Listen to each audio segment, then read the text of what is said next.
This is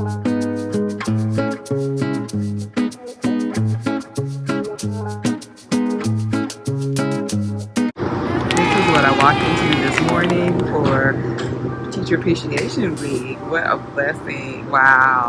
It says, Yeehaw. It says, Yeehaw right here.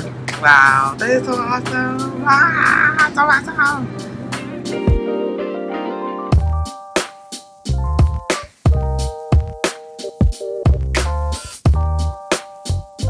Monday for Teacher Appreciation Week, our school gave us breakfast. We had a nice hot breakfast. And for Tuesday, we didn't have a hot breakfast, but they gave us some breakfast type items. And then, wow, let me tell you, for lunch, they ordered us some Shake Shack. So I had a Shake Shack chicken sandwich. I don't know if you haven't tried that. You've got to try it. It was so good. I hadn't eaten at Shake Shack before. I think I had like a shake at Shake Shack, but I actually had a chicken sandwich. It's really, really good. My colleagues actually had hamburgers, and they said that the hamburger was really good, but they wanted my chicken sandwich. I was like, oh, but I had my chicken sandwich. That was really good. And then today we had donuts for breakfast. They got us donuts, which can't go wrong with donuts and coffee. And then for lunch, we actually had a catered lunch where we had some barbecue. So I had some baked beans and some chips and some corn and some coleslaw, and I had a turkey burger. So that was yummy as well. Let me tell you, you cannot go wrong with feeding teachers. Administration, if you're watching this, give teachers food. Give us food, give us gift cards and money. You cannot go wrong. My administration also gave me a mug. I love mugs. I'm going to add it to my collection, but we know no mugs, no pencils, no markers, no Sharpies. We already have those things. Post-its. I do need Post-its though. But anyway, staples. I need some staples, but still, no mugs. It's Teacher Appreciation Week. We're celebrating that at my school. Happy Appreciation Week to all of you teachers that are out there. Yes, we are so blessed to get so many gifts and so many well wishes from our students and our parents alike. We cherish them and we say thank you. But one thing I can tell you that we teachers do not want: no more mugs. No more mugs.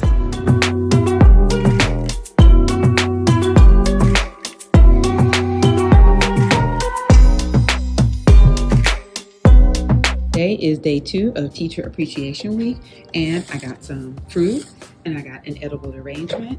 I also received a fruit basket. Today is like edible day. These are actually edible as well. It looks like an eraser, a pencil, and a piece of paper, but that's actually cake that I can eat. A gift card, a candle, and a beautiful orchid. I'm just so appreciative of all of the gifts that I have received thus far from my students and their parents. What a blessing indeed. Day 2.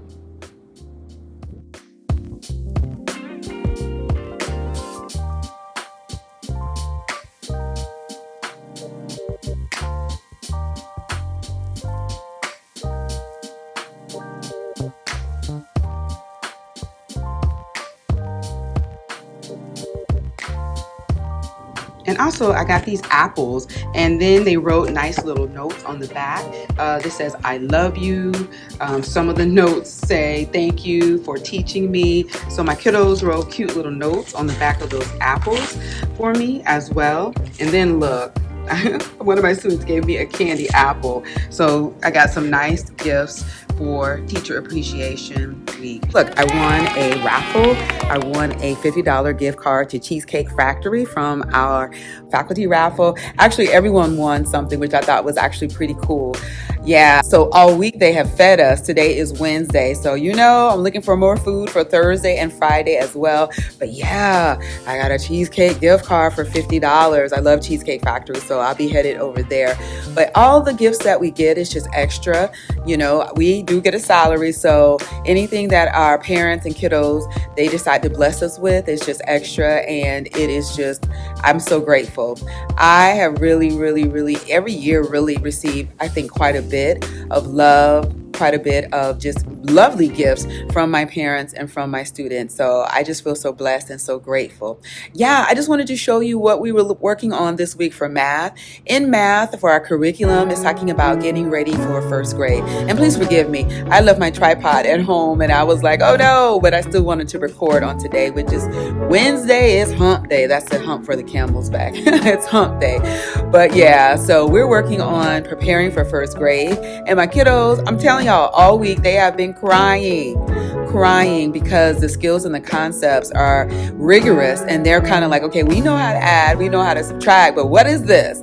Y'all, they have been doing 3-digit addition. We've been talking about add-ins and sums and adding two numbers together, and then to get the sum, and then adding that to another number to get the other sum. We've been talking about doubles and knowing and for them to memorize their doubles. So 1 + 1 is 2, 2 + 2 is 4. They're having to memorize their doubles, and then they're having to do 3-digit addition in their head. No more circles. Normally with the kiddos, you would have them write down circles in kindergarten. They write down their circles and then they cross off and count to add. Now they have to put the number in the head. If you're adding 6 + 4, put 6 in your head and then stop when you get 4 to 4 fingers. So 6, 7, 8, 9, 10. Yeah, the tears. I tell you, I have had to tell them, look, I know that this is difficult. I know that this is a lot of steps, because that's what math is. Math is like multiple steps. I've had to tell them, I know it's a lot of steps in getting to the answer, but if you do what I say, make sure that you're being sequential, do them in order, you're going to get to the answer. Y'all, tears and tears and tears. I just want to go, oh my gosh. Yeah. So that's been what's been going on with the math this week. It's been a lot and it doesn't get any easier. The math is going to continue to be more and more rigorous. Like I said, just introducing them to the skills and concepts of first grade. So hopefully when they get there, they'll remember some of this, right? And then they'll be able to add on to that and stack onto all of that learning, all of the concepts that they've already been exposed to. I'm also going to show you this worksheet that they've been working on for math, because yeah, it's been nothing but tears for math. And I just really have been reassuring them, telling them to take their time, letting them know that, again, these skills are first grade skills and that they're going to see it in first grade, that I'm just introducing it to them as part of our curriculum. So yeah.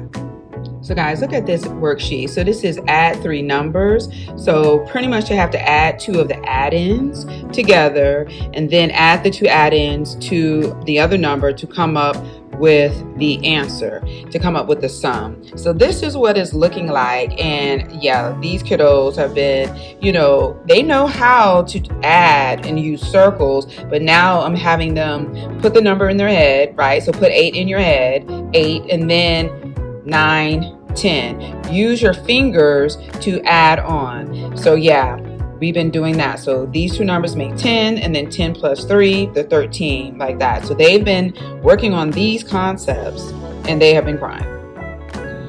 And then today I graded this. What they have to do is they had to circle 2 of the numbers, put the sum there, then add those 2 together, and then put the total sum there. So they kind of had the blank stare again. They just were not, they showed me that they were just really frustrated, but that's what teaching is all about, just adding rigor and also increasing or adding to. So that's what it's all about, just adding rigor to the curriculum. And the kiddos were like, this is rigorous. This is too rigorous.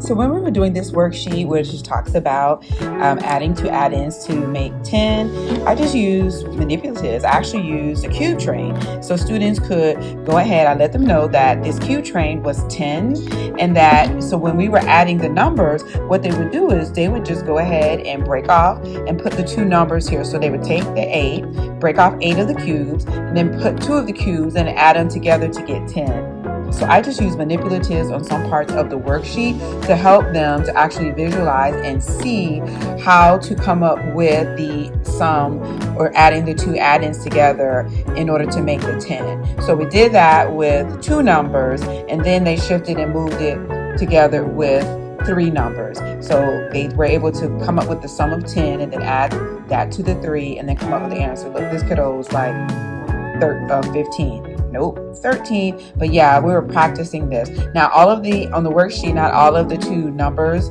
the sum was not always 10. Sometimes it was a little bit higher, but for the most part, I just used this strategy and showed them this principle. But I used a cube train to help them and use manipulatives. Also, I don't know if you can see behind me, that is my behavior chart. Look at that, yellow and orange. Most of the time, those behaviors are all green, but as the school ends, I always know that it's the end of school. Why? Because the behaviors start to become yellow, warning, warning, orange, you're going down the wrong path, and red, the behaviors are poor at the end of the year. It's just the kiddos are just really, they know each other, they want to talk, they want to laugh, they don't want to focus, they're excited. I know that I have been sharing with them that they're headed to first grade, that it's the end of the year, and so they are just like, is it summer yet? I want to be off. That's what they're telling me with this behavior. They're ready to be off and not to work anymore and to play. And so, yes, all week, I've even had a couple students on red. Yes, my class red. So I have been on their case. They did not have recess today, at least second recess. I try to give them 2 when it gets to be the end of the year. After we finish with our third testing, I try to give them third standardized test. I try to give them 2 recesses. I told them, I said, you guys cannot go out to play the second time because you're chit-chatty, you're not following instruction, your work, your handwriting is sloppy, just like you all are just kind of like over it.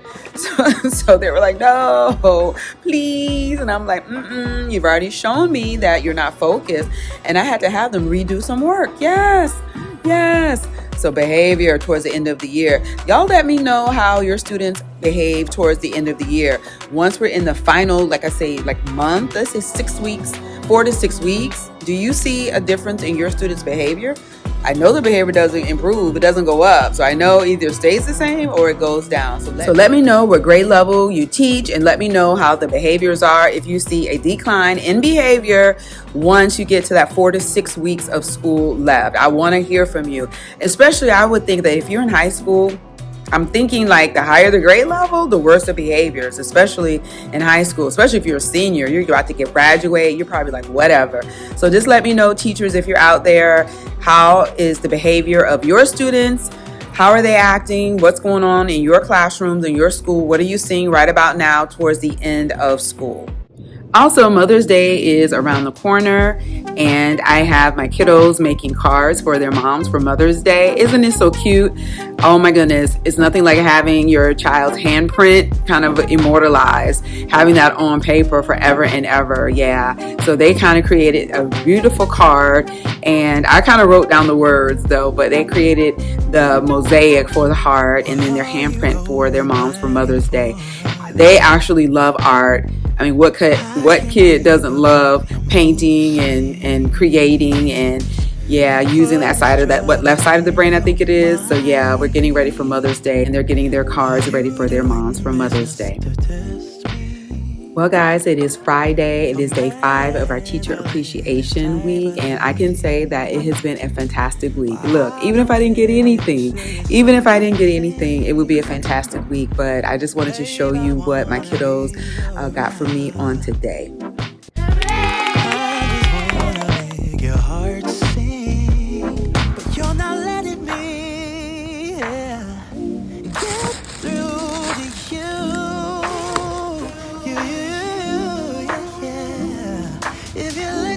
Down, baby, this is what I'll do. Come on, baby. Love you, I will love you, I will love you like a queen.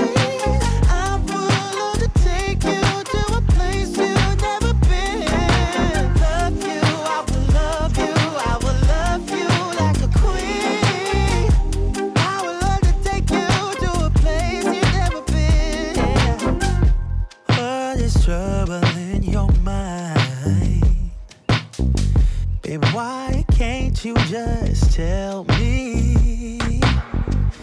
I just wanna be your bride, wanna be